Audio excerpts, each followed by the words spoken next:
Come on up. Here, sugar, watch your step on that bottom board. It's been loose since '98, but I never had the heart to fix it since Hank was the one who nailed it down. Listen to them. Cicadas starting up their evening choir sounds like a heartbeat, don't it? Sit yourself down right there on that swing, don't mind the squeak. It's just the house talking back to us, telling us we ain't the only ones still breathing out here in the quiet. Lord have mercy. It is surely getting dark early these days. Seems like the older I get, the faster the sun wants to dip behind those cornfields, leaving me here in the twilight. Just me and this cold glass of sweet tea melting onto the wood railing. You see that empty rocking chair right there to your left, the one with the worn-out varnish on the armrest. That was his chair, my Hank's chair, and for 62 years I never saw that chair sit still, not for a minute. If he wasn't in it, rocking away with his pipe. Smoke drifting up to the heavens. One of the grandkids was climbing all over it, treating it like a jungle gym. But now look at it, sugar, it's just wood and stillness, and sometimes when the wind catches it just right, it rocks a tiny bit. And my heart jumps in my chest thinking maybe he came back for one last glass of tea. But it ain't nothing but the wind playing tricks on an old woman's mind, folks. Tell you that silence is golden. But I reckon whoever said that never lived in a farmhouse that used to be full of screaming babies and muddy boots and laughter that shook the rafters, 'cause let me tell you, this silence ain't golden. It is heavy. It sits on your chest like a wet wool blanket, and it gets harder to breathe the longer you sit under it. People love to lie to you when you're grieving.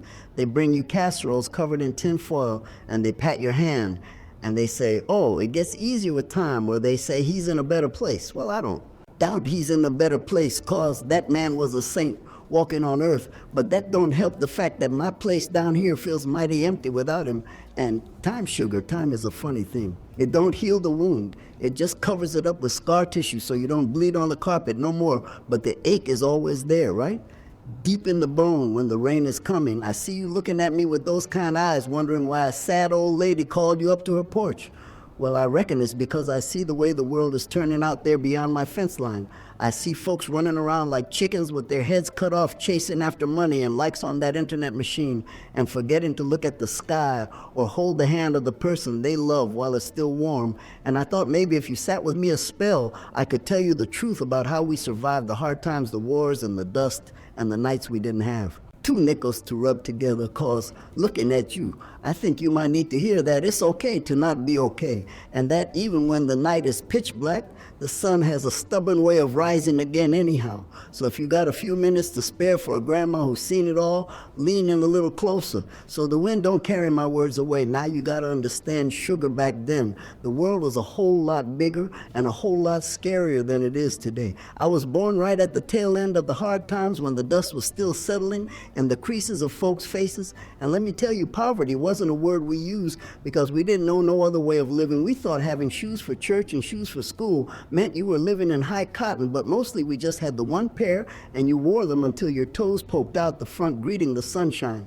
I remember my daddy used to say that we didn't have a pot to hiss in or a window to throw it out of, but we had each other, and Lord knows in those days that had to be enough. My earliest memory isn't of a toy or a birthday cake. It is the taste of grit in my teeth. Seemed like no matter how much Mama swept or how many times she scrubbed those floorboards, that Oklahoma dust just found a way inside. It was in the water bucket. It was in the bed sheets. And it was in the lines of my daddy's forehead deeper. Every year he tried to coax a crop out of that dry, stubborn earth. And I remember the war years, not like you read in the history books with the big maps and the generals, but I remember the ration books, Lord have mercy. Those little stamps were more valuable than gold. You wanted sugar, you needed a stamp. You wanted meat, you needed a stamp.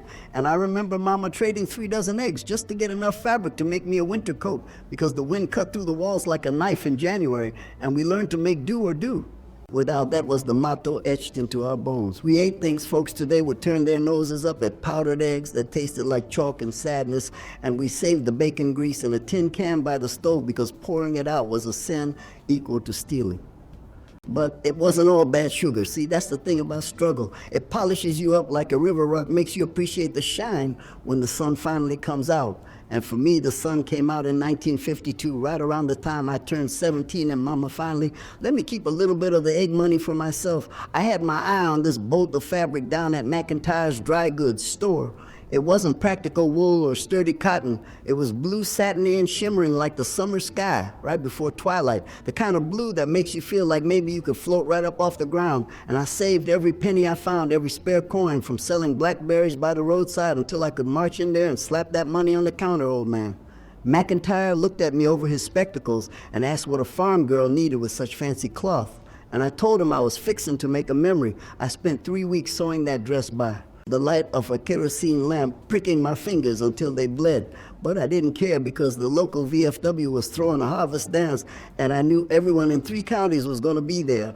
I sewed a little lace collar from a scrap of my grandma's wedding veil, and when I put that dress on and spun around in front of the cracked mirror in the hallway, for the first time in my life, I didn't see a scrawny girl with dust on her heels. I saw a woman. I saw someone who deserved to be looked at. We hitched a ride to the dance in the back of Uncle Elroy's flatbed truck, the wind whipping my hair all over creation, but I held that blue dress down so it wouldn't get wrinkled.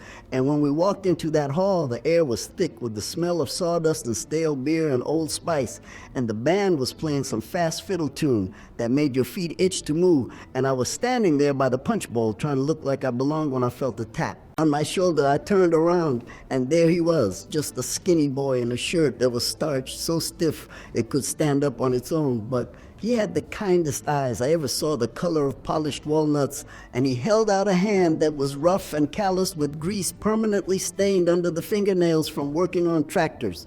And he didn't say no cheesy pickup line. He didn't ask me for my sign. He just looked at his boots and then looked at me and said, "Miss, I reckon a dress that pretty deserves to be spun around at least once before the night is over." My heart was beating so hard, I thought it was going to punch right through that blue satin. But I took his hand, and sugar, let me tell you, electric ain't just for light bulbs, because the minute my skin touched his, I felt a jolt that went straight to my toes. We danced every song that night, slow ones, fast ones, and the ones in between. He told me his name was Hank and that he was trying to save up enough to buy a plot of land down by the river where the soil was black and rich, and he talked about corn and soybeans like they were poetry, and I knew right then and there, with the fiddle music swelling and the dust motes dancing in the rafters, that I was going to marry that boy. But life ain't a fairy tale, and just as we were starting to dream about building a porch of our own, the world went and tipped sideways again. Uncle Sam came calling like he always seems to do when young folks are trying to be happy, and Hank got his draft notice for Korea. I remember the day he told me we were sitting on the tailgate of his daddy's truck watching the sun go down, and the sky was bleeding purple and orange, and he handed me a little box wrapped in newspaper. Inside was a ring, not a diamond, mind you. We couldn't afford no diamonds. It was a little pearl set in silver that he'd bought from a pawn shop in the city, and he looked at me with tears in those walnut eyes and said, "I promised to come back to you if you promised to wait." And I told him I'd wait until the stars fell out of the sky. That train station was the coldest place on earth. The morning he left, steam hissing from the engine like a dragon waiting to swallow up all the boys in the county. I wore my blue dress even though it was a Tuesday morning and raining pitchforks, because I wanted that to be the last thing he saw. I stood there on the platform waving my handkerchief until the train was just a speck of smoke on the horizon, and then I walked home in the mud, ruining my satin shoes. But I didn't cry. Not until I got to the barn and buried my face in the flank of our old milk cow, because farm girls don't cry where the neighbors can see. We just tighten our aprons and get to work, praying that the telegram man never turns down our driveway. And let me tell you, sugar waiting is the hardest work. A woman can do it. Ain't the plowing or the canning or the scrubbing that breaks you. It's the silence at the mailbox. It's the way your heart stops every time a car slows down out front.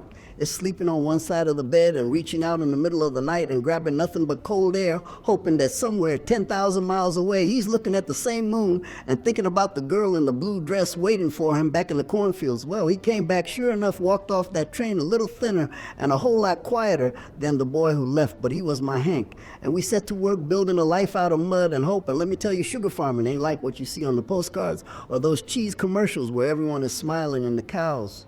Clean farming is gambling. It is high-stakes poker played against Mother Nature, and she has got a mean poker face and a sleeve full of aces. We bought this place with a loan from the bank and a handshake, and for the first 10 years, I don't think we slept more than 4 hours a night. We were up before the rooster and down after the moon rose, just trying to coax a living out of the dirt. You know, folks talk about the good old days, but I reckon they forget about the droughts that cracked the earth open like a dry lip. so wide you could lose a wrench down the fissures. I remember the summer of '56 when it didn't rain for 70 days straight. The corn dried up on the stalk, turned brown and rattled like skeletons when the wind blew, and I would catch Hank standing on the back porch staring at the sky, searching for a cloud, just one dark cloud. But the sky was a bright, punishing blue day after day, and the banknotes were coming due. And that was the first time I saw the fear in his eyes, not the fear of bullets like in Korea, but the fear of failure, the fear of letting me down, of losing the land. His daddy worked, and his daddy's daddy worked before him. We ate potato soup for dinner 3 weeks in a row and watered it down to make it stretch. And we didn't talk much because there wasn't nothing to say that wouldn't make us cry.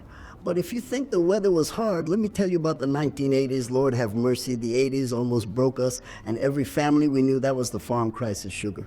Though you might not read about it in your school books, interest rates shot up to 18%, and the price of grain fell through the floor, and suddenly good, honest men who had never missed a payment in their lives were losing everything. They had auctioneers, were chanting out the contents of our neighbors' lives, going once, going twice, sold to the highest bidder, and it was shameful watching a man's tractor get sold off while he stood there holding his hat in his hands, trying not to weep in front of his sons. Men in suits came down from the city with their briefcases and their hollow words telling us they were just doing their job well. I reckon the devil does his job too, but that don't make it right. Hank.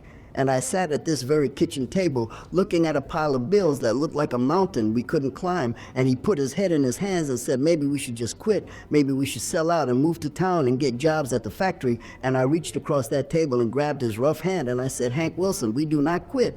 We are rooted here like the big oak tree out front, and if we go down fighting. So I took in washing and I baked pies for the diner, and he fixed tractors for the neighbors on the side, and we scraped and we clawed and we kept the wolves from the door. But it took a toll, sugar. It carved lines in our faces that never really went away. But losing money ain't the worst thing that can happen to a marriage. No money comes and goes like the tide. The worst thing is the silence that comes from a grief so big you can't wrap your arms around it. See, we had our secrets too, things we kept locked away in the cedar chest of our hearts. Things we didn't even tell the preacher back in the winter of '62. I was carrying a child. We already had 2 boys running around wild as bucks, but I wanted a girl. I wanted someone to sew dresses for someone who would understand the quiet language of women, and for 7 months I carried that hope. I named her Sarah in my head. I knitted pink booties and hid them in the drawer, but one night the pain came sharp and sudden like a bolt of lightning, and by the time we got to the county hospital, it was too late. We came home to a house that was too quiet. The boys were at my sister's and Hank, and I walked into this kitchen, and the silence was deafening. He didn't know what to do with a woman's grief. Sugar men back then, they were taught to be strong, to be silent, like stone walls. So he went out to the barn and he chopped wood. He chopped wood until his hands blistered and bled. He chopped enough wood to heat the house for 3 winters because he couldn't fix me and he couldn't fix what happened. And that made him feel helpless. And me, I lay in bed staring at the crack in the ceiling, feeling like my heart had been scooped out with a spoon. And for a long time, there was a canyon between us. I would hear him come in late smelling of sawdust and cold air, and he would lie on the side of the bed stiff as a board, and I would lie on mine, and neither of us could bridge that gap. We were drowning in our own separate oceans of sorrow, and that is how marriages die. Sugar, not with a bang or a big fight, but with 1,000 small silences piling up like snow until you freeze to death. I remember the day the ice broke. I was standing at the sink, peeling potatoes, crying into the skins because I couldn't stop the tears. They just leaked out of me like a faucet with a bad washer, and Hank came in for lunch, and he saw my shoulders shaking, and usually he would just walk back out. But this time he stopped, he walked up behind me, and he wrapped his arms around my waist, and he buried his face in my neck, and he started to sob, great heaving sobs that shook his whole body, and we stood there in the kitchen holding on to each other for dear life, crying for Sarah, crying for the drought, crying for the hard years. And in that moment, we realized that we didn't have to carry it alone, that his grief was my grief, and my grief was his, and that was the glue that held us together when the world tried to pull us apart. And Lord knows the world kept trying to pull us apart, because Just when we got back on our feet, the letter came for our oldest boy, Bobby. It was 1968, and the war in Vietnam was on the news every night, playing out in living color while we ate our supper, seeing those jungles and those helicopters, and hearing the body counts like they were baseball scores felt like a nightmare looping around again. Hank had fought his war, and he had the scars to prove it, and now the government wanted his son too. I remember Hank crumpling that draft notice in his fist, his knuckles turning white, saying, "I did my time. Why do they need him? Why do they need my boy?" And I had to be the strong one. Then I had to pack Bobby's bag and iron his shirts and tell him to keep his head down and write to his mama. And watching him get on that bus was like watching my own heart drive away down the gravel road. Those years were a blur of fear. Every time the phone rang, my stomach would drop into my shoes. Every time a car drove up the driveway slow, I would stop breathing, thinking it was the officers in their dress greens coming to deliver the bad news. Hank stopped watching the news. He couldn't bear it. He would just sit on the porch, smoking his pipe, staring into the dark, waiting, praying in his own way. And I would sit beside him and hold his hand, and we learned that love ain't just about butterflies and dancing in blue dresses. Love is work. Love is waking up every morning and choosing to stay, even when you're tired, even when you're broke, even when you're scared out of your mind. Love is forging a chain link by link that can hold through the storms. And let me tell you, we had some storms that would have blown a weaker house down. We got lucky. Bobby came home. He lost a leg, but he came home alive, and we counted our blessings while the neighbors down the road were burying their son. And the guilt of that is a heavy coat to wear too, wondering why God spared yours and took theirs. But we didn't ask questions. We just hugged our boy and welcomed him back to the land. And we kept going because that's what farm folks do. We plow and we plant and we pray for rain and we endure because we know that winter don't last forever, even when it feels like it will. So when people ask me how we stayed married for 62 years, I tell them it wasn't because it was easy and it wasn't because we were perfect. It was because we were stubborn. We were two mules harnessed to the same wagon, and when one of us stumbled, the other one pulled a little harder. We forgave each other for the mistakes and the harsh words spoken in anger, and we forgave the world for being cruel, and we found our joy in the small things like the smell of fresh cut hay or the taste of a ripe tomato right off the vine or the sound of the grandkids laughing in the yard. Those were the riches we banked, the treasures that the tax man couldn't touch. And looking back now from this porch, I wouldn't trade the struggles for a pot of gold, because the struggles are what made the good times taste so sweet, like water from a cold spring after a long day in the hot sun.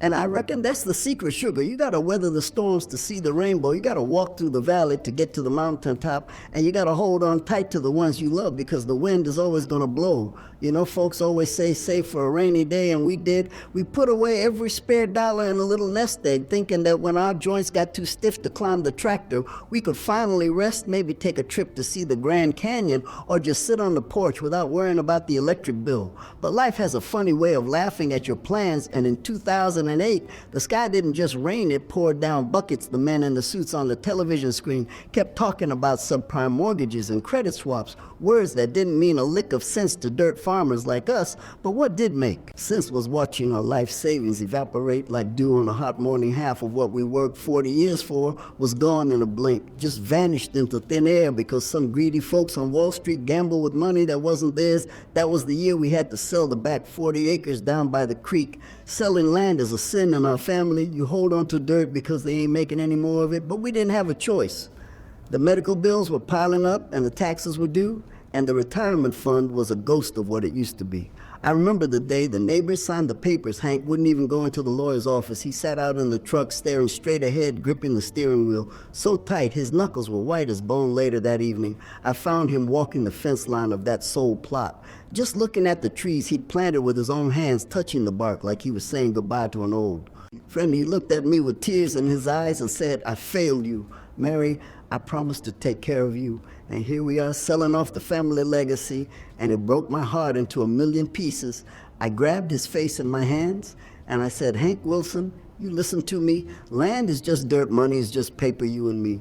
We are the legacy. As long as I got you, I am the richest woman in the world, but the Lord gives and the Lord takes away." And it wasn't long after the money trouble that the real storm hit. The one that money couldn't fix. It started small little things like Hank forgetting where he put his pipe, or asking me what day it was 3 times in an hour, We laughed it off, called it getting old, called it senior moments, but deep down in the pit of my stomach, I knew the way a storm feels in the air before the first drop of rain falls. The doctor gave it a fancy name, Alzheimer's, but out here we just call it the long goodbye, because that's what it is. It's losing the person you love, inch by inch, day by day, until they're just a shell of who they used to be.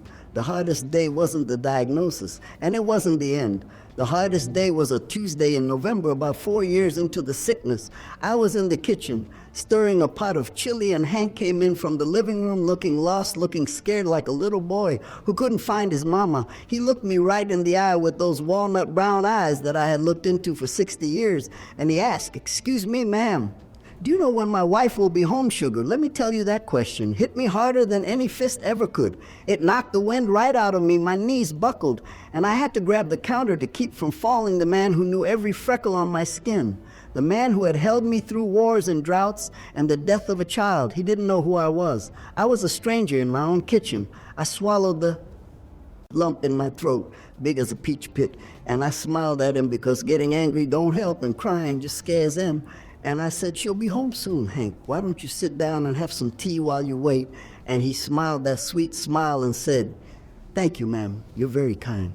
That's when the real work began, folks. Talk about love like it's romance and flowers, but real love is cleaning up a grown man who has soiled himself because he can't help it. Real love is feeding him with a spoon when his hands shake too much to hold the fork. Real love is sitting up all night holding his hand because he's seeing things that ain't there, and he's terrified of the dark. I became his memory. I became his anchor. I became his everything. And I was tired, Lord. I was so tired. My bones felt like lead, and my spirit was frayed like an old rope. But I never once thought about putting him in a home. I promised for better or for worse, and this was the worst. And I wasn't going to leave him to face it alone among strangers. It went on like that for years, the slow fade, watching the light go out of his eyes until he was mostly sleeping, mostly drifting somewhere between this world and the next. And then came the night. It ended. It wasn't like in the movies with the dramatic speeches and the weeping choirs. It was quiet. It was 3 a.m, and the house was still as a tomb. I was sitting in that chair right there by his bedside, reading the Bible by a little lamplight, and I heard his breathing change. It got shallow, ragged, like an old clock winding down. I put down my book, and I took his hand. It was cool and papery thin. I leaned in close, and I whispered in his ear. I said, "It's okay, Hank. You can go now. You rest. You did a good job. You loved us well, and I'll be okay. I promise. I'll be okay." I lied. Of course I wasn't going to be okay, but he needed to hear it to let go. He took one last breath, a soft little sigh, like he was just relieved to finally put the burden down. And then he was gone just like that. The chest stopped rising. The room felt empty in a way that words can't describe. I sat there for a long time, just holding his hand, waiting for the world to stop spinning, waiting for the roof to cave in, because it felt like the foundation of my life had just been pulled out, but the roof didn't cave, and the owl kept hooting in the barn.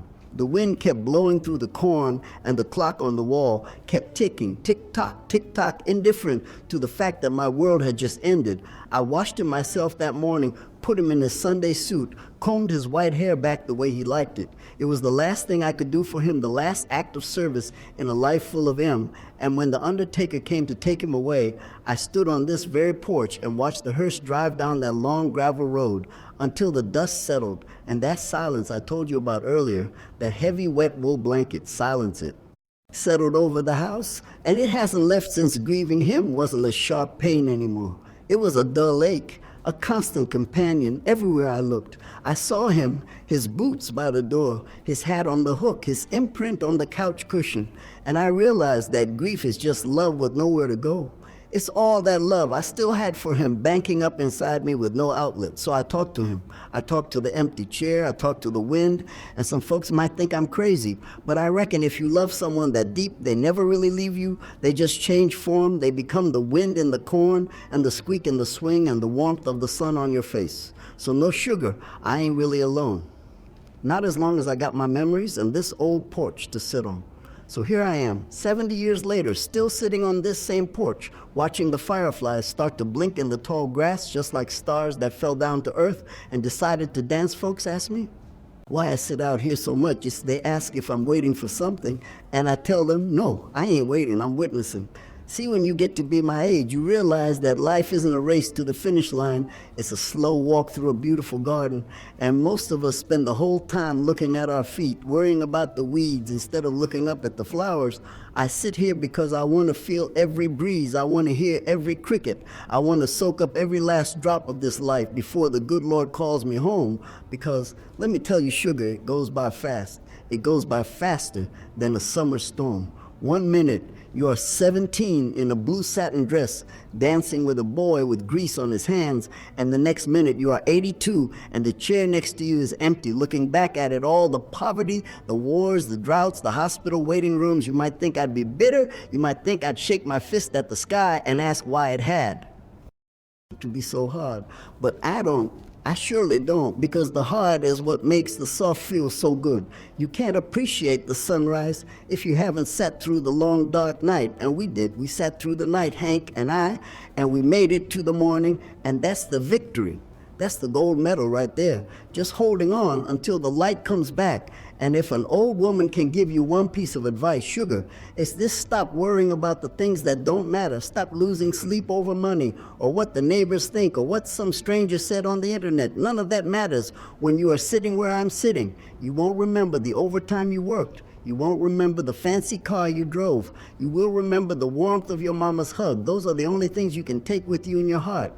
Everything else is just dust. And listen to me close. Now, don't you dare hold on to anger. Anger is like drinking poison and expecting the other person to die. It just eats you up from the inside out.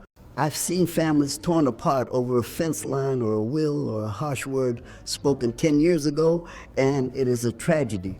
Put down the grudge, pick up the phone, and forgive them. Not because they deserve it, maybe they don't, but because you deserve peace. Life is too short to carry a heavy heart walk light, sugar walk light, and leave the baggage by the side of the road.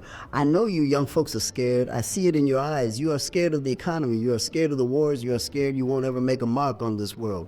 But let me tell you something, you are already making a mark. Just by being here, just by being kind, just by loving someone, you are changing the world. Kindness ripples out like a stone in a pond, and you never know whose shore that wave is going to wash up on.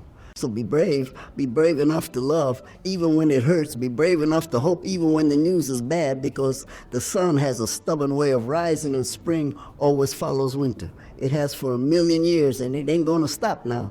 Now, do me a favor, sugar, if you're watching this and you still got your mama or your daddy or your grandma sitting somewhere wondering why you haven't called. Don't wait until tomorrow, because tomorrow is a promise that no one has signed. Put down this phone, or better yet, pick it up and dial those numbers. Tell them you love them. Tell them you miss them. Hear their voice while you still can, because one day all you will have is a voicemail saved on a cloud and a picture in a frame, and you will give anything, just anything, for 5 more minutes. So take the minutes now while they are free. And if you know someone who is hurting someone who feels like they are drowning in the dark, share this with them.